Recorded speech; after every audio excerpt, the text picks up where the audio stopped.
Hello guys, welcome back to our channel. Episode ആരംഭിക്കുമ്പോൾ കാണിക്കുന്നത് നെല്ലിശ്ശേരിയാണ്. വീണ്ടും വീണ്ടും കുഞ്ഞിന്റെ ജാതകദോഷത്തെക്കുറിച്ച് ആ ജോത്സ്യൻ പറഞ്ഞുകൊണ്ടിരിക്കുമ്പോൾ സേതു പറയുകയാണ്, മതി നിർത്ത്, ഞങ്ങൾക്കിതൊന്നും കേൾക്കണ്ട. എന്തെങ്കിലും പരിഹാരമുണ്ടോ എന്നറിയാൻ വേണ്ടിയാ നിങ്ങൾ ഇങ്ങോട്ടേക്ക് വിളിച്ചു വരുത്തിയിരിക്കുന്നത്. അതിനെക്കുറിച്ച് മാത്രം നിങ്ങൾ പറഞ്ഞാൽ മതിയെന്ന് സേതു ദേഷ്യത്തോട് പറയുമ്പോൾ പ്രശ്നം വെച്ച് നോക്കിയിട്ട് ജോത്സ്യർ പറയുകയാണ്, ആകെ ഒരു പരിഹാരം മാത്രമേ ഉള്ളൂ. അത് കുഞ്ഞിന്റെ അച്ഛനും അമ്മയും വേണം ചെയ്യാൻ. കുഞ്ഞ് ജനിക്കുന്നവരെ കുഞ്ഞിന്റെ അച്ഛനും അമ്മയും മാറി താമസിക്കണം. അതാണ് ഉള്ള പരിഹാരമെന്ന് ആ ജോത്സ്യൻ പറയുമ്പോൾ ഇത് കേട്ട് ആകെ തകർന്ന് താഴേക്ക് വീഴാൻ പോവുകയാണ് അർച്ചന. പെട്ടെന്ന് തന്നെ അർച്ചനയെ താങ്ങി പിടിച്ചുകൊണ്ട് സച്ചിയും ആതിരയും കൂടി മുറിയിലേക്ക് പോകുന്നു. സച്ചിയേട്ടാ, എന്നാലും അയാൾ എന്തൊക്കെയാ നമ്മുടെ കുഞ്ഞിനെ കുറിച്ച് പറഞ്ഞത്? സച്ചിയേട്ടാ, ആർക്ക് വേണ്ടെങ്കിലും നമ്മുടെ കുഞ്ഞിനെ നമുക്ക് വേണമെന്നൊക്കെ അർച്ചന കരഞ്ഞുകൊണ്ട് പറയുമ്പോൾ ആ ജോത്സ്യൻ ഒരു കള്ളനാണെന്നാ എനിക്ക് തോന്നുന്നതെന്നും അനഘ പറയുന്നു. ജാതകദോഷത്തിന്റെ പേരില് എന്റെ കുഞ്ഞിനെ എല്ലാവരും കൂടി എന്തെങ്കിലും ചെയ്യാനാണ് ഉദ്ദേശിക്കുന്നതെങ്കിൽ ഉറപ്പായും ഞാൻ ഇവിടെ നിന്ന് ഇറങ്ങിപ്പോകുമെന്ന് അർച്ചന പറയുന്നു. ഇല്ലടോ, താൻ വിഷമിക്കാതെ, അങ്ങനെയൊന്നും ഉണ്ടാകില്ല. ആതിരെ, അനഘെ, നിങ്ങൾ അർച്ചനയെ നോക്കണം, ഞാനൊന്ന് താഴേക്ക് പോയിട്ട് വരാമെന്ന് പറഞ്ഞുകൊണ്ട് സച്ചി താഴേക്ക് പോകുന്നു. തുടർന്ന് ആതിരയും അനഘയും ചേർന്ന് അർച്ചനയെ സമാധാനിപ്പിക്കുന്നതാണ് കാണിക്കുന്നത്. ഇതല്ലാതെ മറ്റൊരു പരിഹാരവും ഞാൻ കാണുന്നില്ലെന്നും നിങ്ങൾക്ക് വേണമെങ്കിൽ വേറെ ജോത്സ്യരെ പോയി കാണാമെന്നും എന്താണെങ്കിലും എല്ലാവരും ഇത് തന്നെ പറയൂ എന്നും ആ ജോത്സ്യർ പറയുന്നു. അതേസമയം ഇതെല്ലാം കേട്ട് സന്തോഷത്തോടെ നിൽക്കുകയാണ് അവന്തിക. അതേസമയം എല്ലാത്തിനും പരിഹാരം ഞാൻ ഉണ്ടാക്കി തരാമെന്ന് പറഞ്ഞുകൊണ്ട് സച്ചി താഴേക്ക് ചെല്ലുകയാണ്. എഴുന്നേൽക്കാനല്ലേ തന്നോട് പറഞ്ഞതെന്ന് പറഞ്ഞുകൊണ്ട് സച്ചി ആ ജോത്സ്യരുടെ കോളറിനെ പിടിച്ച് എഴുന്നേൽപ്പിക്കുകയാണ്. രാശിഫലകയിൽ കണ്ട കാര്യമാ ഞാൻ പറഞ്ഞത്, അല്ലാതെ ഇല്ലാത്തതൊന്നുമല്ലെന്ന് ആ ജോത്സ്യൻ പറയുമ്പോൾ തന്റെ പലകയിൽ കാണാത്ത പലതും ഞാൻ തനിക്ക് കാണിച്ചു തരാമെന്ന് പറഞ്ഞ് ആ ജോത്സ്യന്റെ മുഖമടക്കി ഒന്ന് കൊടുക്കുകയാണ് സച്ചി. ഇത് കാണുന്ന അവന്തിക ഞെട്ടലോടെ നിൽക്കുമ്പോൾ സച്ചി, നീ എന്തായി കാണിക്കുന്നത്? അയാളെ വിടാനായിട്ട് സേതു പറയുന്നു. തുടർന്ന് ആ ജോത്സ്യനെ തലങ്ങും വിലങ്ങും തല്ലുകയാണ് സച്ചി.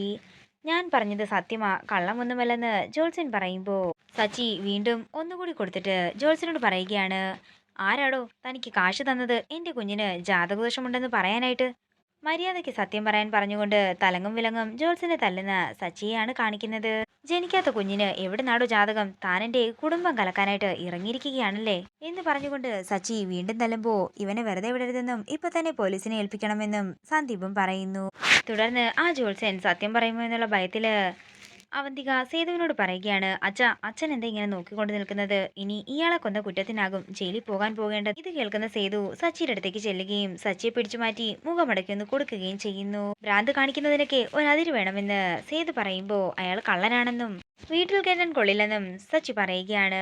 നിങ്ങളുടെ ഇഷ്ടം പോലെ എന്താണെന്ന് വെച്ചാൽ ചെയ്യാൻ പറഞ്ഞുകൊണ്ട് സേതു മുറിയിലേക്ക് പോകുമ്പോൾ അവന്തികയും അവന്തികയുടെ മുറിയിലേക്ക് പോകുന്നു. പിന്നീട് കാണിക്കുന്നത് മുറിയിൽ ജോത്സ്യൻ പറഞ്ഞ കാര്യങ്ങളെല്ലാം ഓർത്തുകൊണ്ട് നടക്കുന്ന അർച്ചനയാണ്. അയാൾ ഒരു കള്ള ജോത്സ്യൻ വന്നിരിക്കുന്നു, ഇനി ഇതിന്റെ പേരിൽ എന്തുണ്ടായാലും വേണ്ടില്ല, എന്ത് ചെയ്യണമെന്ന് എനിക്ക് നന്നായി തന്നെ അറിയാമെന്ന് സച്ചി വന്നുകൊണ്ട് അർച്ചനയോട് പറയുന്നു. സച്ചേട്ടാ, ഞാൻ കാരണം ഈ വീട്ടിൽ ഒരു പ്രശ്നവും ഉണ്ടാകരുതെന്ന് ആഗ്രഹിക്കുന്ന ഒരാളായിരുന്നു ഞാൻ.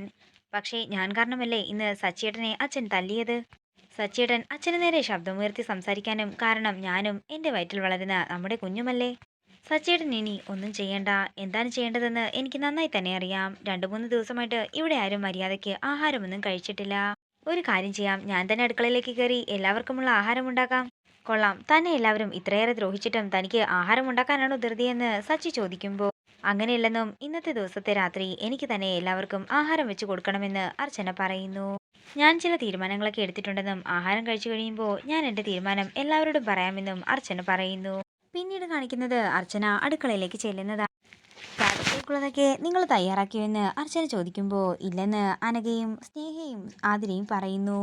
എന്നാലേ രാത്രിത്തെ ആഹാരം ഞാൻ തയ്യാറാക്കിക്കൊള്ളാം, നിങ്ങൾ 3 പേരും അപ്പുറത്തേക്ക് പോയിക്കോളാൻ അർച്ചന പറയുന്നു. അങ്ങനെ എല്ലാവരെയും അടുക്കളയിൽ നിന്നും പറഞ്ഞു വിട്ടതിന് ശേഷം ആകെ വിഷമിച്ച് അടുക്കളയിൽ നിൽക്കുന്ന അർച്ചനയാണ് കാണിക്കുന്നത്. ഇതോടുകൂടി ഇന്നത്തെ എപ്പിസോഡ് ഇവിടെ തീരുകയാണ്. വീഡിയോ ഇഷ്ടമായെങ്കിൽ മറക്കാതെ ലൈക്ക് ചെയ്യുക, ഷെയർ ചെയ്യുക, കമന്റ് ചെയ്യുക. കൂടുതൽ സീരിയൽ അപ്ഡേറ്റ്സിനായി മറക്കാതെ സബ്സ്ക്രൈബ് ചെയ്യുക.